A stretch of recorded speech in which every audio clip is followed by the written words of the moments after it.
Dijo Charles Spurgeon, que hay una diferencia grande entre el decir y el hacer, y una diferencia más grande entre el ser y el hacer. La vida cristiana no despega, no separa lo que un cristiano cree, según cómo Dios lo ha revivido a su palabra, hacia cómo un cristiano vive. La manera en cómo vivimos está determinada de lo que aprendemos de Dios y no se separa el espíritu del cuerpo. En el tiempo en el cual Juan está escribiendo esta carta, se había metido una falsa enseñanza a la iglesia de Cristo de que había una separación entre el cuerpo y el espíritu. Y por lo tanto tú podías ser una persona muy espiritual que quería las cosas sacras y hacer lo que tú quieras con tu cuerpo. Ir a la iglesia, desear lo espiritual, desear lo de Dios, decían ellos, pero con el cuerpo hacer lo que quieras. Y no es algo que se quedó solamente en ese primer siglo después de Cristo, es algo que vemos un poco más maquillado en nuestros días, donde lo que el cristiano es y practica no se somete mucho a lo que Dios dice en su palabra, sino que se somete mucho a lo que el hombre quiere. Y es por eso que hay tantos cambios en las iglesias y tanto pecado se mete en las iglesias, porque lo que se hace es lo que el hombre quiere y no lo que Dios dice en su palabra. Es como que separan el actuar del cristiano del creer o de la palabra de Dios. Y eso es muy lamentable porque es totalmente contrario a la palabra de Dios. Juan viene desde el versículo 1, como hemos visto hasta ahora, hablando que lo que él va a decir ha sido lo que él ha visto, lo que sus ojos pudieron ver, lo que sus manos pudieron palpar en lo concerniente al verbo de vida, que es Cristo. Y aquí en el versículo 5, él va a entrar en ese mensaje.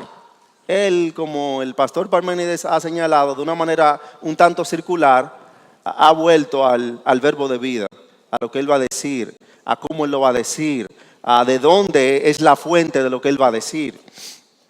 Y vuelve en el versículo 5, en la primera parte, a repetir esto. Este es el mensaje que hemos oído de él y os anunciamos. Primero, cuando vemos este es el mensaje que hemos oído de él y os anunciamos, ahí vemos la fuente de la autoridad apostólica de la cual Juan viene hablando desde el principio. Desde el principio, Juan quiere dejar claro que lo que él está diciendo, que lo que él está hablando acerca de lo que él escuchó y vio, no viene de él, del mismo Juan, sino que su autoridad como escritor de las Escrituras viene de lo que vio, de lo que escuchó de Cristo. O sea, lo que él quiere instruir, y eso tiene mucho peso, porque a partir del versículo 5, Juan viene a dar una serie de instrucciones prácticas en cuanto al vivir del creyente. Y es muy importante que nuestra práctica, diferenciar lo que es una práctica de la palabra de Dios y una práctica del consejo del hombre. Hay un consejo que uno como cristiano le puede dar a otro cristiano, de cierta sabiduría de cómo actuar. Y puede ser que tú decidas no actuar de la manera como se te está aconsejando. Y hay veces que es válido. Pero hay algo que no es un consejo de que lo tomas si tú quieres y si no lo dejas. Hay algo que es una instrucción que viene de la palabra de Dios y es un mandato. Lo que Juan va a decir, es lo que él ha escuchado directamente de Jesús, y eso es lo que él va a ordenar. Y eso se sobreenfatiza cuando él utiliza la palabra, y esto os anunciamos, esto os decimos. Él ha utilizado esa misma palabra al inicio en los primeros versículos, pero aquí él hace un cambio en la palabra que utiliza en el griego. Y esa palabra os anunciamos, él la cambia por una palabra que que usaban los heraldos de los reyes. Os anunciamos. Los heraldos de los reyes eran personas que proclamaban un mensaje del rey. Y se iban por las calles, tocaban una trompeta y decían, vamos a anunciar un mensaje del rey. Entonces, imagínense cómo se ponía la gente. La calle se paraba, los comercios se paraban, todo el mundo estaba escuchando lo que el rey iba a decir. Eso es como las rendiciones de cuentas que dan los presidentes.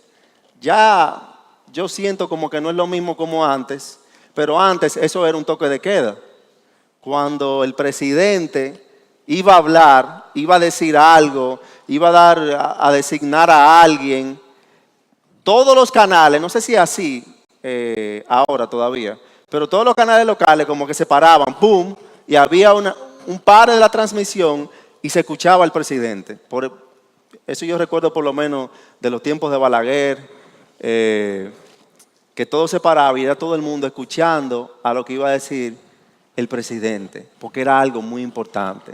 La palabra que Juan utiliza es, yo voy a anunciar algo sumamente importante y yo quiero que ustedes paren lo que están haciendo, lo que están pensando, lo que están creyendo, sobre todo por los ataques que estaba teniendo la iglesia desde dentro y desde fuera en cuanto al pecado y la vida santa. Y Juan está diciendo, yo les voy a anunciar algo sumamente importante que ustedes deben escuchar, que no viene de mí, sino que viene de Cristo. Ahora, ¿qué es lo que Juan va a decir? Versículo 5, este es el mensaje que hemos oído de él y os anunciamos. Dios es luz. Dios es luz.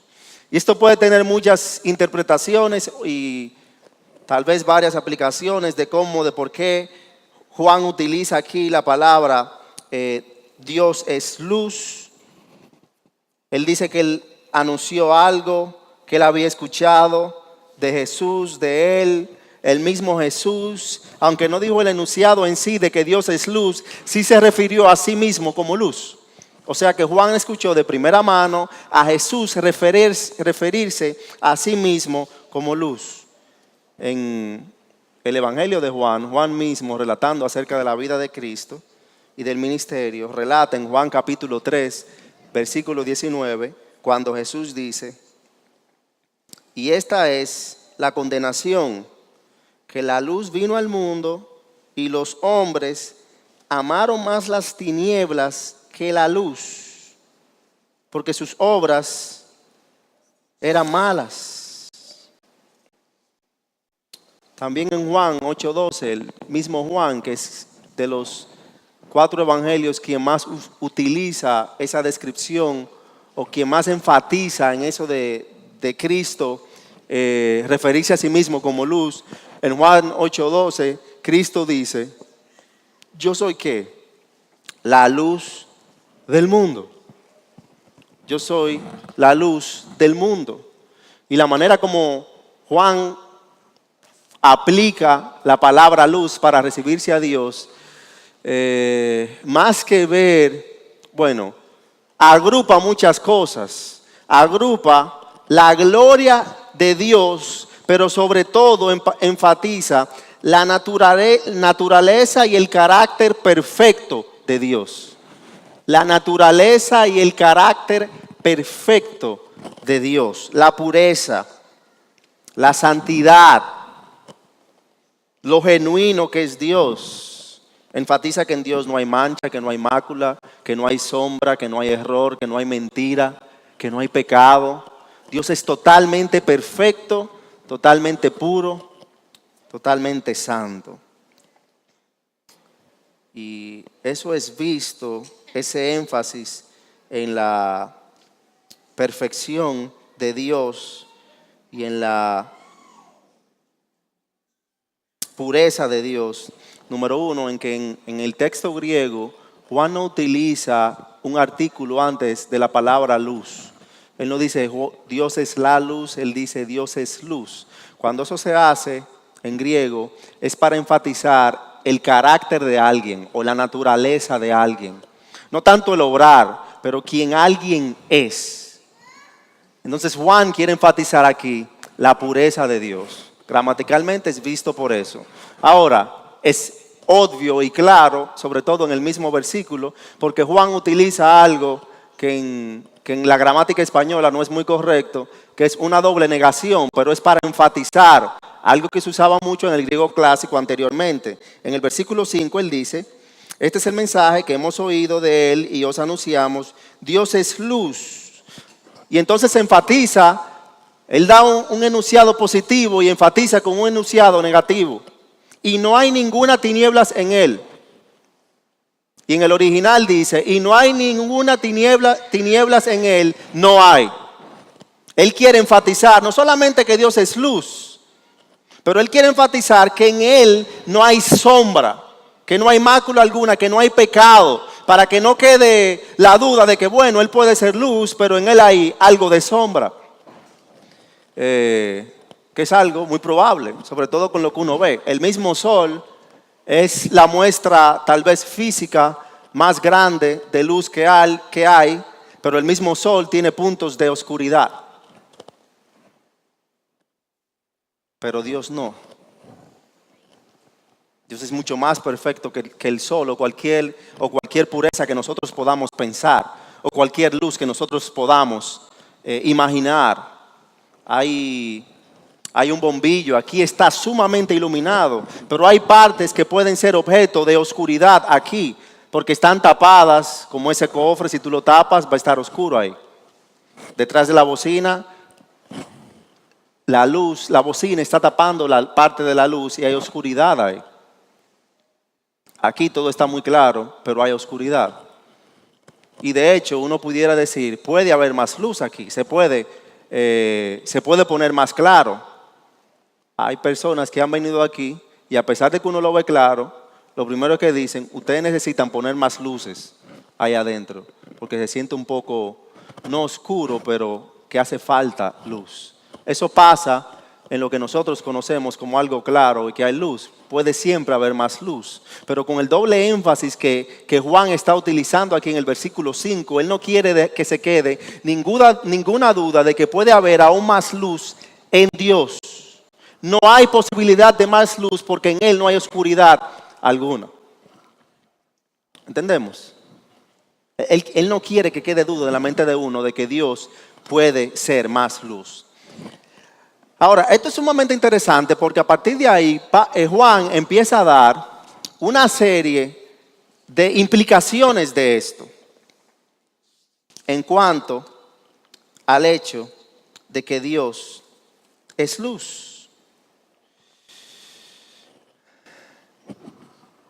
Y es muy interesante de que él en el versículo 6, versículo 7, versículo 8, ya de ahí para abajo empieza a dar implicaciones en cuanto a vivir en la luz de Dios, en cuanto a vivir en santidad. Pero lo primero que él quiere hacer y que ha hecho en el versículo 5 es ponernos el estándar de luz, el estándar de santidad por el cual nosotros debemos vivir. Él pudo decir, este es el mensaje que yo he escuchado y les voy a anunciar. Sean santos, caminen en la luz. Él pudo empezar así. Pero él quiere poner desde el principio el parámetro por el cual nosotros nos vamos a guiar para ser santos, para ser luz, para no estar en la oscuridad. Porque si no, se puede volver, como lo que vemos hoy, muy subjetivo. Hacia qué es la luz, qué es ser santo, qué es caminar en buenas obras. Pero Juan, ya en el versículo 5, te puso cuál es el parámetro. El parámetro no es mi hermano. El parámetro no es la sociedad. El parámetro no es la cultura. El parámetro no es mi líder. El parámetro no es el pastor o el diácono. El parámetro es Dios. ¿Ustedes entienden? Él lo está poniendo, Dios es luz y en Él no hay tinieblas.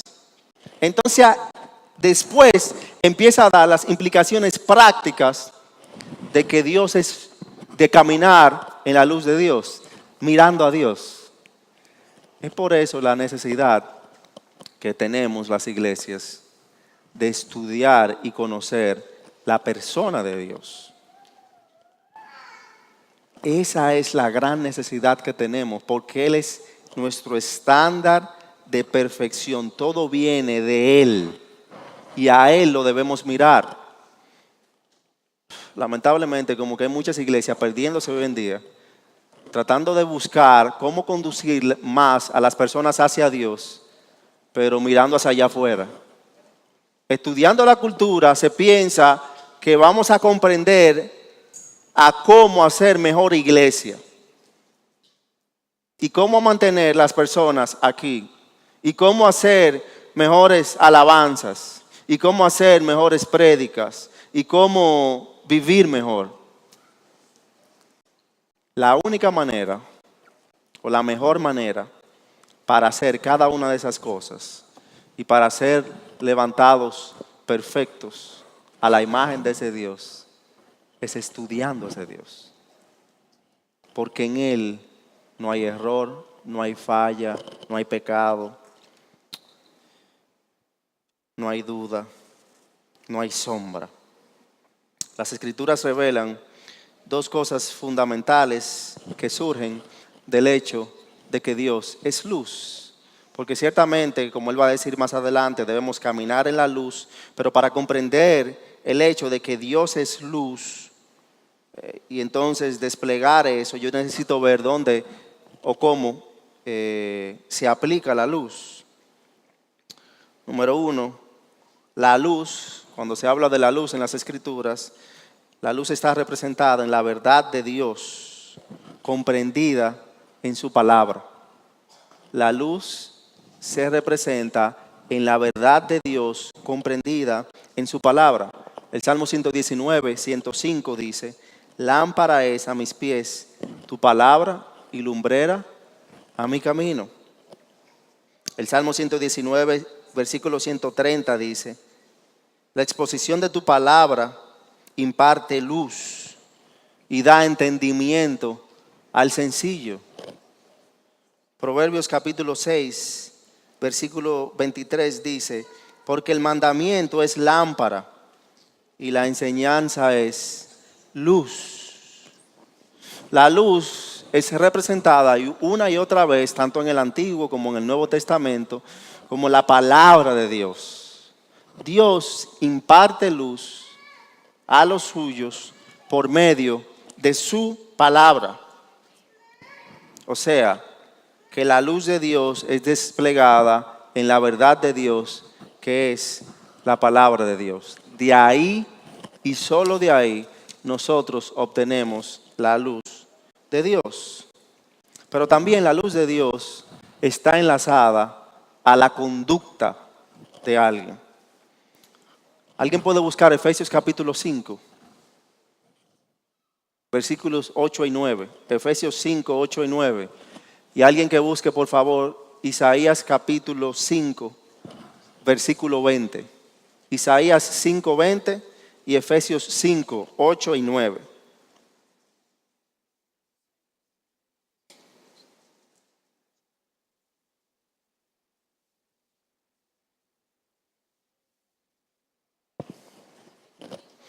Efesios 5, 8 y 9, Isaías 5, 20.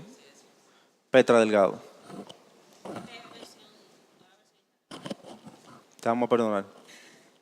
Porque ustedes antes eran oscuridad, pero ahora son luz en el Señor. Vivan como hijos de luz. El fruto de la luz consiste en toda bondad. ¿Qué implica eso, Petra? ¿Qué tú puedes deducir de lo que has leído? Ah, te agarré. El de Isaías que se vaya preparando. O que antes de nosotros venir al Señor, vivíamos en oscuridad. Y al su luz resplandecer en nosotros, entonces pasamos a su luz. Y como estamos en su luz, en nosotros no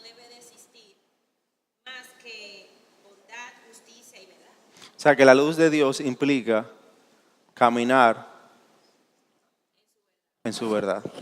Bien. Isaías 5:20. Kevin. Dice, ay de los que a lo malo dicen bueno y a lo bueno malo, que hacen de la luz tinieblas y de las tinieblas luz, que ponen lo amargo por dulce y lo dulce por amargo. Vamos. Yo entiendo que está hablando de estas personas que por el deseo de su corazón corren detrás de cosas que les parecen dulces, y mientras están en esa carrera detrás de esas cosas y el Señor les muestra lo que es bueno, lo ven como algo amargo y le enseñan eso a los demás. No, mira, esto es más dulce, eso es amargo. Bien. Ambos versos, ambos pasajes nos muestran que la luz de Dios lleva a una vida de acuerdo a esa luz de Dios, práctica. O sea, que la luz viene por la verdad de Dios, recordemos, no por la verdad del hombre. Y número 2, la luz me debe llevar a vivir en la luz. O sea, que el vivir y el caminar van juntos, la verdad y el caminar van juntos en la vida cristiana. No hay una separación de lo que yo creo con lo que yo practico. Lo que yo creo debe marchar, debe enlazarse, debe ver en lo que yo practico. Y es por eso que Juan sigue diciendo en el versículo 6, él va a dar dos implicaciones, una negativa y una positiva. Si decimos que tenemos comunión con Él y andamos en tinieblas, mentimos y no practicamos la verdad.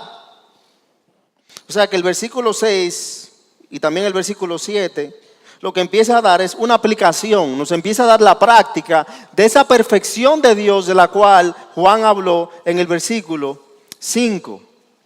Como yo le dije al inicio, los falsos maestros con el gnosticismo, se llama esa filosofía, decían que el cuerpo es totalmente independiente del espíritu. Entonces tu espíritu puede hacer una cosa o creer una cosa y tu cuerpo puede hacer otra cosa. Pero lo que Juan está diciendo aquí contradice totalmente eso. Lo que Juan dice que aprendió, que escuchó, que vio del Señor Jesucristo es totalmente diferente a eso. Si decimos que tenemos comunión con Él, Él está poniendo un ejemplo, llevándolo a lo práctico. Comunión con Él. ¿Qué es tener comunión con Dios? Bueno, viéndolo desde el principio es no tener pecado. El pecado rompe la comunión con Dios. En el jardín del Edén, Adán y Eva tenían una comunión perfecta con el Padre. Pero vino el pecado y rompió esa comunión con Dios. Como una antelación de Jesucristo, el Señor mostró un sistema de purificación para que el hombre pueda tener comunión con Él, a su pueblo Israel, con un sistema sacrificial, como una antelación al sacrificio perfecto de Jesucristo.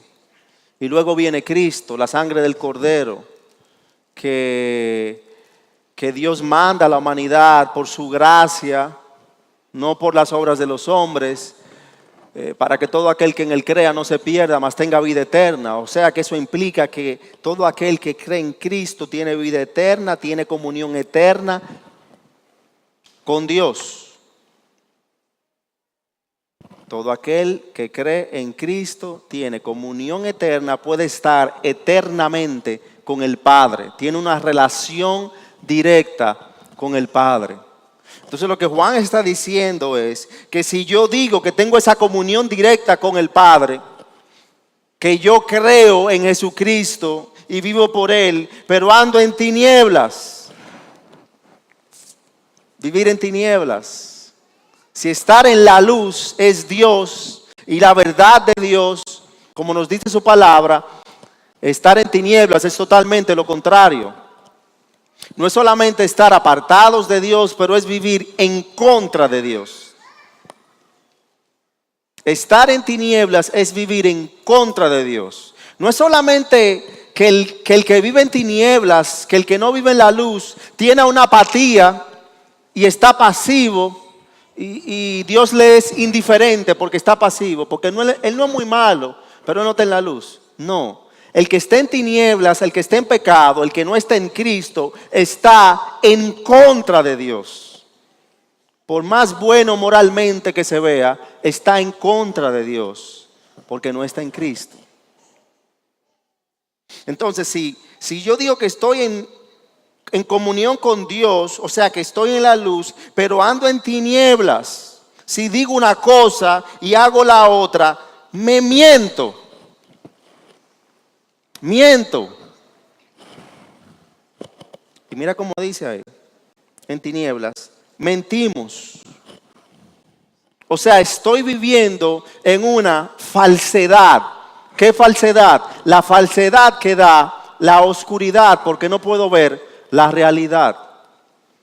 Dice un filósofo que la prisión, la peor prisión que el hombre puede experimentar, no es con muros, no es con guardias. La peor prisión que el hombre puede experimentar es la oscuridad. La oscuridad. Porque no te hace ver la realidad y te hace vivir en miedo. No te hace ver la realidad y te hace vivir en miedo.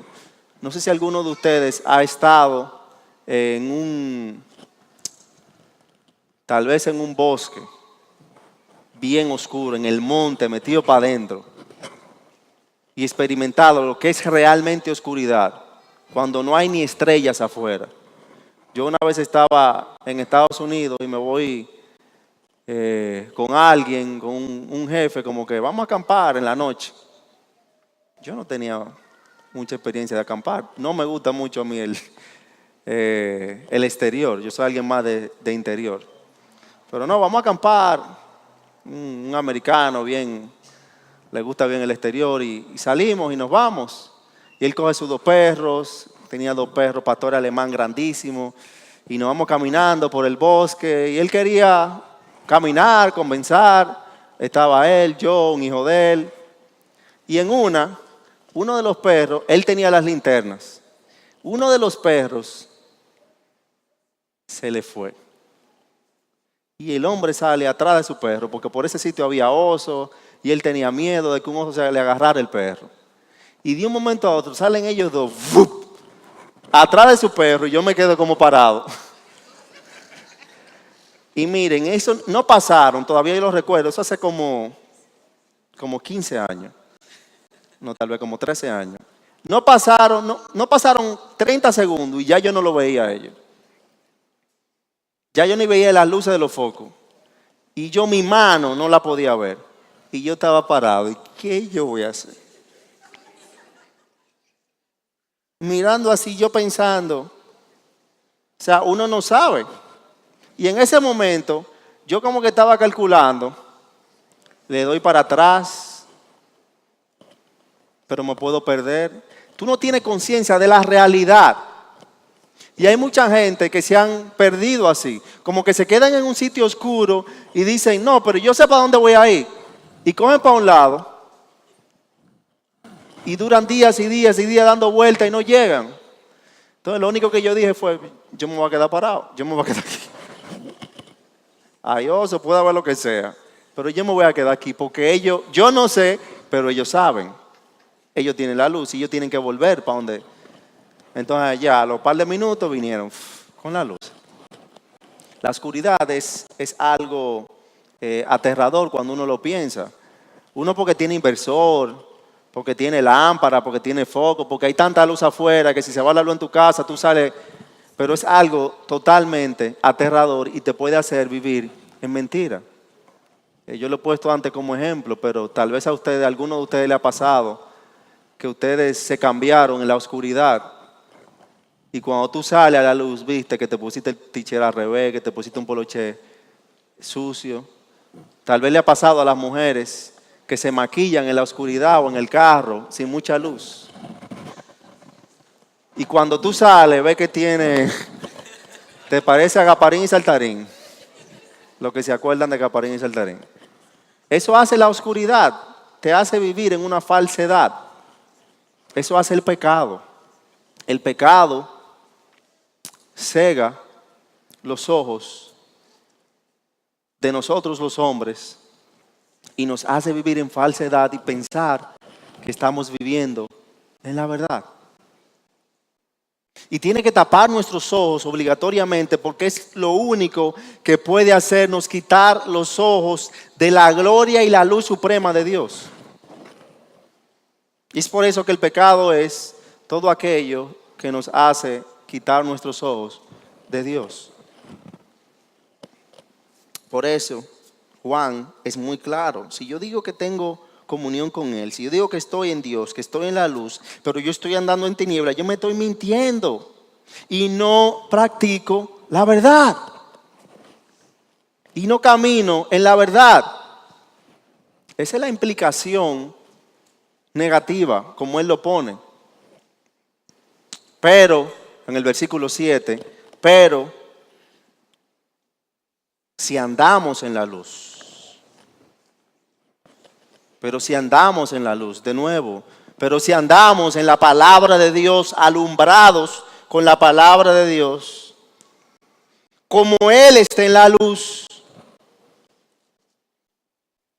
porque Él es la luz del mundo, Él está en la luz, Él es la luz. Entonces, si tenemos comunión con Él y los unos con los otros, y la sangre de Jesucristo, su Hijo, nos limpia de todo pecado. Amén. Si yo estoy en la luz, si estoy caminando por su palabra, entonces tengo comunión con Él, tenemos comunión los unos con los otros, y la sangre de su Hijo Jesucristo nos limpia de todo pecado. Y eso implica esa última frase que Él utiliza ahí. Y la sangre de su Hijo Jesucristo nos limpia de todo pecado. Habla de dos cosas. Número uno, de la justificación.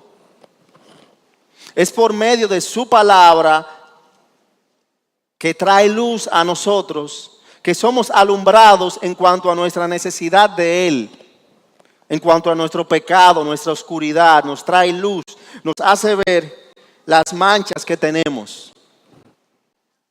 Y nos quita la ropa sucia, manchada que tenemos. Y nos pone las ropas del Cordero. Somos justificados.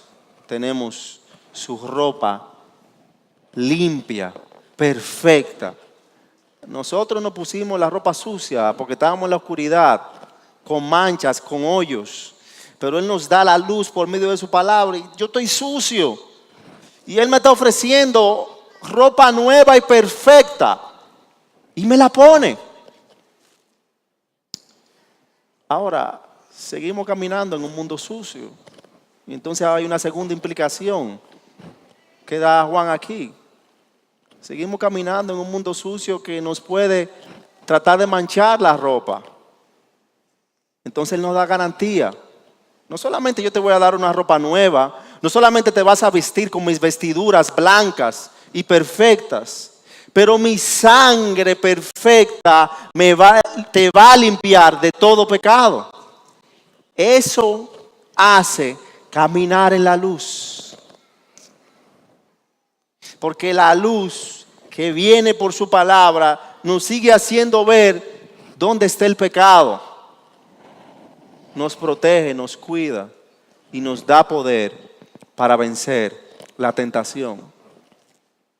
Entonces, ¿qué, hermanos? Entonces, ¿qué? Vuelve conmigo de nuevo a Romanos 6.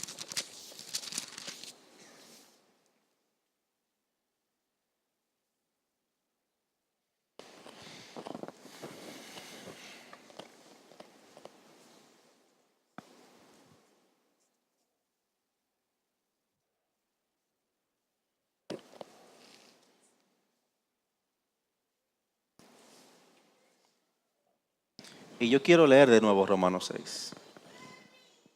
Estudiamos 1 de Juan capítulo 1, versículos 5, 6 y 7. Lo estudiaron con la cabeza fría, lo leímos al principio. Leámoslo de nuevo con la cabeza instruida en 1 de Juan capítulo 1, versículos 5, 6 y 7. ¿Qué pues diremos? Imagínense que esto es una respuesta a lo que acabamos de ver en 1 de Juan. ¿Qué pues diremos? Si estamos en la luz, si Dios es la luz, si Él nos ofrece su justicia perfecta y estar en la oscuridad es vivir en el sucio, en el pecado, sin comunión con Él, ¿qué pues diremos? ¿Perseveraremos en el pecado para que la gracia abunde? En ninguna manera. Porque los que hemos muerto al pecado, ¿cómo viviremos aún en él? ¿O no sabéis que todos los que hemos sido bautizados en Cristo Jesús, hemos sido bautizados en su muerte? Porque somos sepultados juntamente con él para muerte por el bautismo, a fin de que como Cristo resucitó de los muertos por la gloria del Padre, así también nosotros andemos en vida nueva. Porque si fuimos plantados juntamente con Él en la semejanza de su muerte, así también lo seremos en la de su resurrección. Sabiendo esto, que nuestro viejo hombre fue crucificado juntamente con Él, para que el cuerpo de pecado sea destruido, a fin de que no sirvamos más al pecado. Porque el pecado que ha muerto ha sido justificado del pecado. Y si morimos con Cristo, creemos que también viviremos con Él. Sabiendo que Cristo, habiendo resucitado de los muertos, ya no muere. La muerte no se enseñorea más de Él. Porque en cuanto murió al pecado, murió una vez por todas, mas en cuanto vive, para Dios vive. Así también vosotros consideraos muertos al pecado, pero vivos para Dios en Cristo Jesús, Señor nuestro. No reine, pues, el pecado en vuestro cuerpo mortal, de modo que lo obedezcáis en sus concupiscencias, ni tampoco presentéis vuestros miembros al pecado como instrumento de iniquidad, sino presentaos vosotros mismos a Dios como vivos de entre los muertos y vuestros miembros a Dios como instrumentos de justicia. Porque el pecado no se enseñoreará de vosotros, pues no estáis bajo la ley, sino bajo la gracia. ¿Qué pues? ¿Pecaremos porque no estamos bajo la ley, sino bajo la gracia? En ninguna manera. ¿No sabéis que si os sometéis a alguien como esclavos para obedecerles, sois esclavos de aquel a quien obedecéis, sea del pecado para muerte o sea de la obediencia para justicia? Pero gracias a Dios, que aunque erais esclavos del pecado, habéis obedecido de corazón aquella forma de doctrina a la cual fuisteis entregados. Y libertados del pecado, vinisteis a ser siervos de la justicia. Hablo como humano, por vuestra humana debilidad, que así como para iniquidad presentéis vuestros miembros para servir a la inmundicia y a la iniquidad, así ahora para santificación presentad vuestros miembros para servir a la justicia. Porque cuando erais esclavos del pecado, erais libres acerca de la justicia. Pero ¿qué fruto teníais de aquellas cosas de las cuales ahora os avergonzáis? Porque el fin de ellas es muerte. Mas ahora que habéis sido libertados del pecado y hechos siervos de Dios, tenéis por vuestro fruto la santificación y como fin la vida eterna. Porque la paga del pecado es muerte, mas la dádiva de Dios es vida eterna en Cristo Jesús, Señor nuestro. El mensaje de Juan, el mensaje de Pablo: Dios es luz, vivamos en la luz. Oremos. Oh Dios, alabado seas, Padre, por tu inmensa gracia, Señor, para con nosotros. En que cuando estábamos en oscuridad,